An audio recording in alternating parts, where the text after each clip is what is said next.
Bueno, mi gente, estamos otra vez en otro podcast. En el día de hoy venimos a hablar o a continuar sobre el monje que vendió su Ferrari. En el episodio pasado les comenté acerca de la introducción, sobre qué trataba. Dimos con que era sobre un abogado que se convirtió en yogi espiritual y gracias a que él logró superar varios problemas en su vida, decidió enseñarle todo lo que sabía a su ex alumno en el plano de la abogacía. Entonces, para evitar que este alumno cometiera los mismos errores que él a nivel espiritual, a nivel personal, etc., él le enseña todo lo que aprendió en su viaje. Este abogado, que superó todos estos problemas y se convirtió en yogi, le enseña a su ex alumno con una fábula que sale del maestro de este primer abogado. Vamos a referirnos a ellos con sus respectivos nombres para evitar problemas. El abogado, el primer abogado, el que es el que sufrió un ataque cardíaco en un juzgado y que luego transformó su vida, se llamaba Julián. Luego, el alumno se llamaba John. Entonces, Julián aprendió de un maestro, de un yogi. Este yogi era el yogi Ramán. Que el yogi Ramán pertenecía a un grupo de personas esclarecidas espiritualmente que estaban desaparecidas de la faz de la Tierra. Básicamente eran un grupo que estaba tan aislado en las montañas del Himalaya que nadie sabía su ubicación. ¿Cómo los encontró Julián? Básicamente se pegó un viaje, obviamente súper fantasía, en esta parte del libro. Un viaje que le tomó muchísimo tiempo y que gracias a su fe y a su perseverancia y que algo le condujo ahí, llegó a conocer al Yogi Ramán, quien justo era el líder de todo ese grupo de personas altamente esclarecidas. ¿Cómo le enseñó el Yogi Ramán a Julián todas las enseñanzas de ese grupo? A través de una fábula, la que conocemos como la fábula del Yogi Ramán.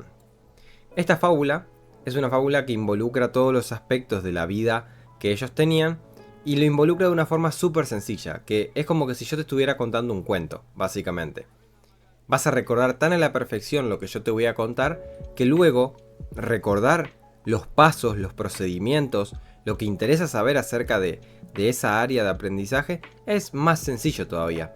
Porque, ¿vieron cuando ustedes miran una serie y a ustedes les preguntan algo y es como que se le viene instantáneamente al cerebro porque su cabeza lo relacionó con una imagen? Bueno, lo mismo pasa acá. Ustedes tienen que aprovechar a imaginar la fábula que yo les voy a contar ahora, se las voy a leer. Y cuando yo se las lea, ustedes vayan imaginando las cosas que hay en la fábula. Con esas imágenes que van a crear en su cabeza, van a memorizar esta fábula y luego el resto, literal, se va a ir pegando de a poquito. El día de hoy, además de eso, vamos a hablar de la primera parte de la fábula, que es la parte del jardín espiritual. Pero ahora lo van a entender por qué el jardín espiritual, de dónde sale. Sale de la primera parte de la fábula. Entonces, la fábula dice así. Estás sentado en mitad de un espléndido y exuberante jardín. Este jardín está lleno de las flores más espectaculares que has visto nunca. El entorno es extraordinariamente tranquilo y callado. Saborea los sensuales placeres de este jardín y piensa que tienes todo el tiempo del mundo para disfrutar de este oasis. Al mirar alrededor, ves que en mitad del jardín mágico hay un imponente faro rojo de 6 pisos de alto. De repente, el silencio del jardín se ve interrumpido por un chirrido fuerte cuando la puerta del faro se abre. Aparece entonces un luchador de sumo japonés. Mide casi 3 metros y pesa 400 kilos, que avanza indiferente hacia el centro del jardín. La cosa se pone bien, rió Julián. En este caso, estoy relatando todo como lo dice el libro. Continúo con la fábula. El luchador de sumo está desnudo. Bueno, en realidad no del todo. Un cable de alambre color rosa cubre sus partes. Cuando el luchador de sumo empieza a moverse por el jardín, encuentra un reluciente cronógrafo de oro, es como un reloj, que alguien olvidó muchos años atrás. Resbala y al momento cae con un golpe sordo. El luchador de sumo queda inconsciente en el suelo, inmóvil. Cuando ya parece que ha exhalado su último aliento, el luchador despierta. Quién sabe si movido por la fragancia de unas rosas amarillas que florecen cerca de allí. Con nuevas energías, el luchador se pone rápidamente en pie y mira intuitivamente hacia su izquierda. Lo que ve le sorprende mucho. A través de las matas que hay al borde mismo del jardín, observa un largo y serpenteante camino cubierto por millones de hermosos diamantes. Algo parece impulsar al luchador a tomar esa senda, y dicho sea en su honor, así lo hace. Ese camino le lleva por una senda de la alegría perdurable y la felicidad eterna. Bien, esa es la fábula. Capaz que tuve alguna traba en alguna palabra, es que no leo la fábula hace 2 meses, pero no importa. Lo que importa es que se entendió, estoy seguro que se entendió porque si yo lo entendí mientras lo leía. A partir de esta fábula nosotros vamos a aprender un montón de cosas. Ustedes ya tienen que observar cuáles son los objetos que les nombré, ¿no? Tenemos el jardín, nosotros nos encontramos sentados en un jardín, en un espléndido y maravilloso jardín, recuerden eso, espléndido y maravilloso. En el centro hay un faro, el faro muy alto, de 6 pisos. De ese faro sale un luchador de sumo japonés que tiene sus partes íntimas cubiertas con un alambre. Luego, cuando él camina hacia el centro, pisa un reloj, se cae y se desmaya. Cuando se levanta motivado por la fragancia de las flores que estaban cerca, él decide luego irse por el camino o el sendero sinuoso que se encontraba a un costado de ese jardín. Ahí les nombré los objetos más recalcadamente, más específicamente, así es como yo lo relacioné en mi cabeza y la fábula me quedó perfecta. Me la grabé, o sea, imagínense que esto no se los leí, se los acabo de decir como se representa en mi cerebro. Y ahora vamos a proceder a hablar acerca del jardín, que es el primer objeto, la primera parte de esta fábula. ¿Qué es el jardín? ¿Qué representa el jardín? ¿Qué idea? ¿Qué lo motiva a estar ahí? Y bueno, vamos a leer la primera frase importante que tiene este capítulo, que es: la mayoría de la gente vive, ya sea física, intelectual o moralmente, en un círculo muy restringido de sus posibilidades. Todos nosotros tenemos reservas de vida en las que ni siquiera soñamos. Muchas de estas frases yo ya las analicé en mi Instagram. En mi Instagram yo suelo reflexionar sobre las frases más importantes de los libros, entonces puede que a alguien ya les suene. ¿Qué significa esta frase? Básicamente significa que la gente está atrapada en un plano que en realidad no es lo verdadero. La gente tiene mucho más por dar, mucho más por vivir, mucho más por tener en general de lo que imagina. Y esto sucede porque en su cabeza la sociedad, la gente, la moral los atrapa en que las cosas tienen que ser así, así y así. No pueden ser de diferente forma, no pueden ser mejores, no pueden ser peores, están estáticos. Lo que la gente tiene que entender es que en realidad hay un potencial oculto dentro de toda persona, y ese potencial es el que supera cualquier impedimento que te haya puesto cualquier cosa, ¿no? Ya sea un impedimento físico, social, mental, espiritual. Todo tiene su límite que vos te autoimpusiste, que en realidad no existe. Hay mucho más después de eso. En fin, lo que representa el jardín es la mente, básicamente. ¿Por qué? Recuerden los adjetivos que representamos nosotros. ¿Qué dijimos? Era espléndida y maravilloso el jardín. Entonces, nuestra mente, ¿cómo debe de estar? Nuestra mente debe estar espléndida y maravillosa. Por eso es que el jardín representa la mente en esta fábula. Nuestra mente tiene que constantemente estar cultivando cosas buenas para que en un futuro nosotros tengamos resultados espléndidos. Si vos hoy en tu mente plantás algo insignificante, algo estúpido, lo que vas a obtener como resultado en el futuro es puro desastre, básicamente. Déjenme que voy a comentar un poquito más adelante. Me voy a saltear varias hojas de esto porque la realidad es que hay un montón de cosas que podés ignorar. Vamos a decir la realidad. Podés ignorar completamente muchas de las historias que te cuentan dentro del propio capítulo, por una cuestión de que son redundantes. Pero en conclusión, este capítulo consiste en dominar nuestra mente, en dominar el jardín interior que tenemos. ¿Cómo nosotros dominamos nuestra mente, o por qué debemos dominarla, mejor dicho, y primero que nada? Tenemos que dominarla porque nuestra mente lo es todo. Nuestra mente es el centro del control. Entonces, no podemos tener una mente marchita, una mente donde no florezca lo mejor de lo mejor. ¿Dónde vemos ese caso? ¿Dónde vemos que está mal tener una mente marchitada? Lo vemos en la gente que tiene depresión, lo vemos en la gente que sufre de ansiedad, lo vemos en la gente que vive triste.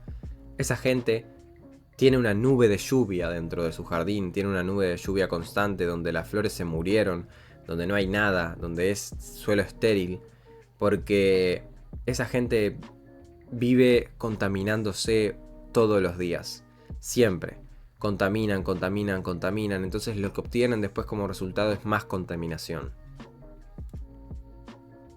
Bien, ¿qué tenemos nosotros en las enseñanzas de este capítulo? Tenemos que cultivar la mente es necesario para que florezca más allá de nuestras expectativas, básicamente con lo positivo y también con lo negativo en realidad. Todo lo que pongas acá va a suceder y va a ser siempre más grande de lo que pienses. Algo que parezca poco ahora, después puede ser muchísimo más dentro de nuestra mente.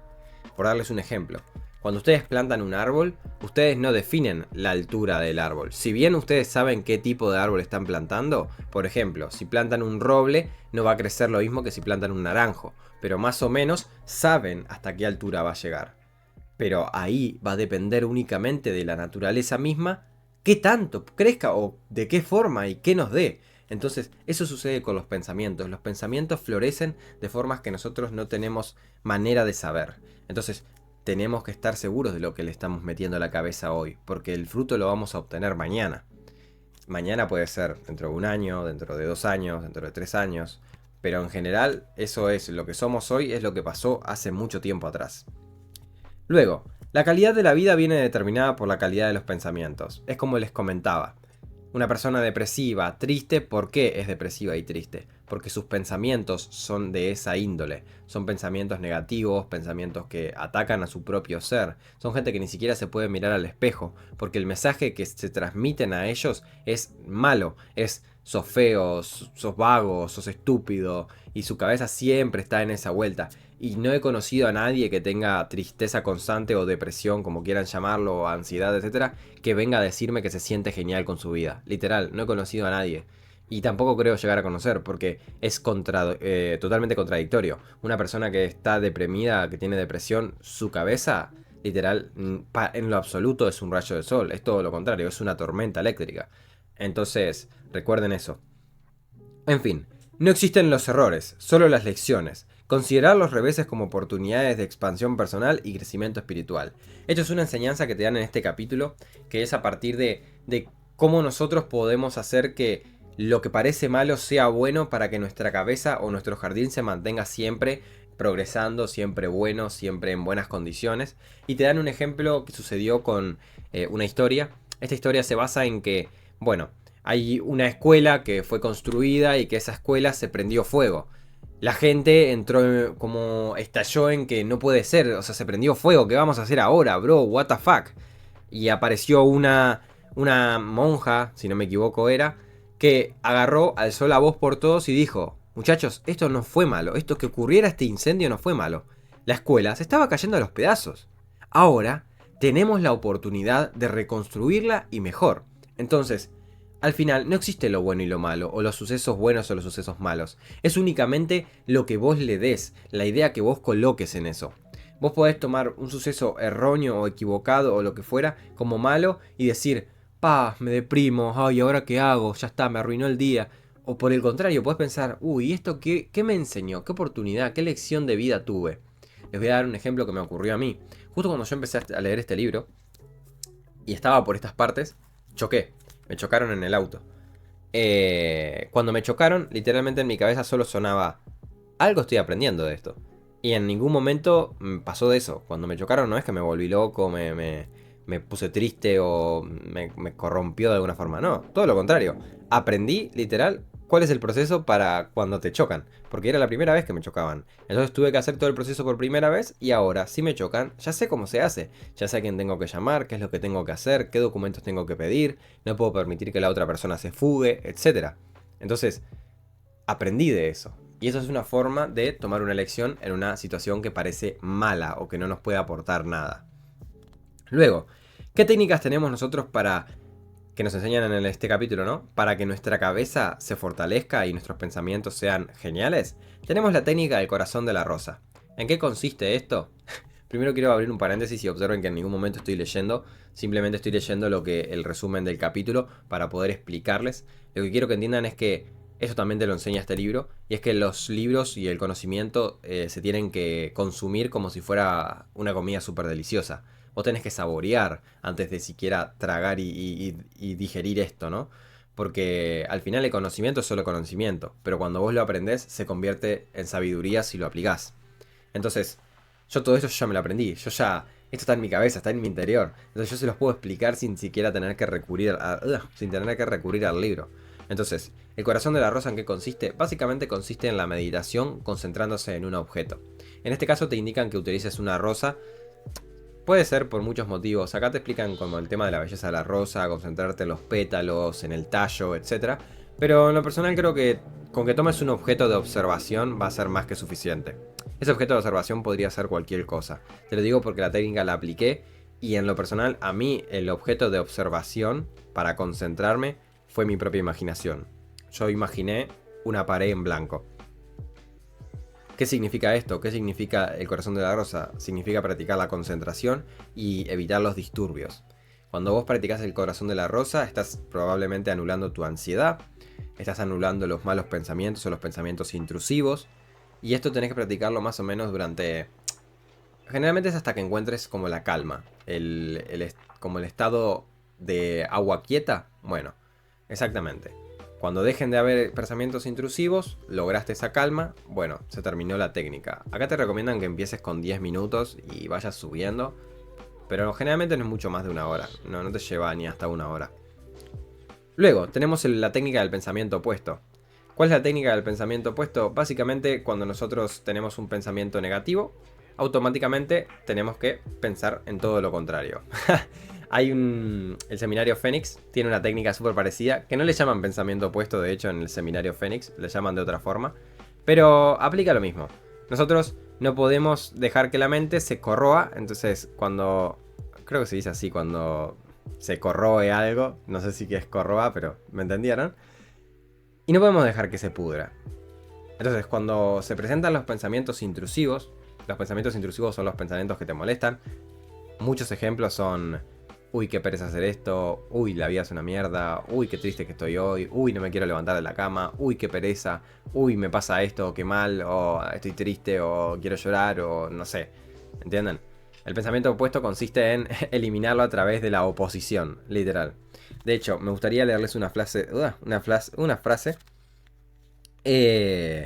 que básicamente esto es lo que describe en el libro del pensamiento opuesto, para que lo tengan más que claro, que es que con esta información cualquiera puede crear una disposición positiva y creativa en poco tiempo. El proceso es muy simple. Cuando un pensamiento indeseable ocupe el punto focal de tu mente, sustitúyelo de inmediato por un pensamiento ejemplar. Es lo que yo les decía, pero bueno, explicado mucho mejor. Y es que básicamente, si ustedes piensan, qué día de mierda, automáticamente dicen, no, hoy es un maravilloso día y me van a ocurrir cosas maravillosas. ¿Por qué funciona? Funciona porque la mente solo puede pensar en una cosa a la vez. Los invito a que intenten pensar en más de una cosa a la vez, y es imposible. Si ustedes están concentrados realmente en algo, no pueden estar pensando en otra cosa. Es como yo ahora estoy hablándole a la cámara, no puedo en mi mente estar pensando en 1, 2, 3, 4, 5. No podría, perdería la cuenta o perdería el hilo de lo que estoy diciendo. Entonces, el pensamiento opuesto se basa en eso, en que el cerebro solo puede pensar una cosa a la vez. Y luego el secreto del lago. El secreto del lago básicamente tiene un nombre random. Es un nombre que, bueno, es para darle como ese lujito a la técnica. Pero básicamente se trata en la visualización. Cuando uno quiere que su mente progrese, que su mente avance, necesita que trace el camino. ¿Cómo se traza el camino? Observándose a uno mismo de la forma que uno quiere ser. Si vos sos una persona, por ejemplo, introvertida, tímida, o cualquiera sea el caso de algo que a vos te aflija, algo que vos sientas que es una cualidad tuya negativa, a través del proceso de la visualización vas a tratar de verte como todo lo opuesto. Si vos sos tímido e introvertido, vas a tratar de visualizarte hablándole a un público, hablando frente a 500 personas, hablando de una manera que no te contraigas, no te detengas. Vas a tratar de hablar de una manera fuerte, de una manera firme, una manera que conmueva a los oyentes y no, ay, así todo cerradito y cosas. No. Para los que están escuchando el podcast, básicamente hice como la actuación de una persona que se contrae todo el cuerpo, que generalmente los introvertidos suelen con el lenguaje corporal cerrar el cuerpo porque le tienen miedo a al público que tienen delante, ¿no? Entonces, la visualización es clave. Es clave porque es la única forma de lograr las metas que te propongas. La visualización te da fe, la visualización te permite a vos creer realmente en lo que vos querés ser. Y luego, la cita valiosa que nos presenta el capítulo en el final es la siguiente. El secreto de la felicidad es simple. Averigua qué es lo que te gusta hacer y dirige todas tus energías hacia ello. Haciendo esto, la abundancia iluminará tu vida y todos tus deseos se cumplirán sin esfuerzo. Básicamente en esta parte del capítulo, también te hablan acerca de que la mente tiene el poder de lograr cualquier cosa. Pero ¿cuándo es que logra su potencial absoluto? La mente logra su potencial absoluto únicamente cuando se centra en hacer lo que de verdad le hace feliz. Cuando vos haces lo que de verdad te hace feliz, sin ningún otro propósito por detrás, vas a lograr la abundancia infinita en todas las áreas y vas a estar más que tranquilo. Esa es la única forma de que tu mente tenga un jardín espléndido. ¿Por qué les digo esto? Porque, por ejemplo, tener como propósito el dinero, por darles un ejemplo, no los va a llenar y no va a dejar que su mente florezca. Por una cuestión de que el dinero es algo material, algo banal, que en el momento en que lo tengas, se acabó. Entonces, lo que vos quieras para tu vida tiene que ser algo que te genere realmente felicidad y lo quieras perseguir porque eso es lo que a vos te llena como persona. Y eso es lo que le permite a tu mente obtener como el agua o el riego que permite a tus plantas crecer. Disculpen que se me cayó la lapicera. Pero bueno, en conclusión, si vos averiguás realmente qué es lo que querés en la vida, sea lo que sea, ¿no? Tu pasión, que es un problema que todos los adolescentes promedio tienen, que no saben qué es lo que quieren. Cuando lo averiguás realmente, vas disparado hacia ahí y vas a hacer todo lo posible por lograrlo. Si no haces todo lo posible con garras y dientes, es porque en realidad no es tu pasión. Cuando algo es tu pasión, lo haces en todo momento. Es como, no podés evitar no hacerlo, porque te nace, es como tus ganas están ahí. Y bueno, ni que hablar, es el problema que todos los adolescentes tienen. Y si quieren que yo les dé una solución, ¿qué me funciona a mí? A mí me funcionó centrarme en mi deseo, en lo que yo soñaba, que yo quería para cuando yo fuera más... o sea, mi meta de vida, básicamente. Me centré en mi meta de vida y a partir de ahí me propuse pensar qué necesito yo para alcanzar esa pasión o eso que a mí me daría la felicidad absoluta. Y entendí que a mí me daría la felicidad absoluta transmitir y ayudar al resto. Y lo entendí hace años. El tema es que me tomó tiempo desarrollarlo. Pero acá me tienen, compartiendo conocimiento, sabiduría. Entonces, no es imposible. No se tranquen con eso. Sigan escuchando los podcasts, que más adelante vamos a tener más técnicas y mucho más conocimiento acerca de esta fábula que es hermosa. Nos estamos viendo en el próximo podcast. Cuídense.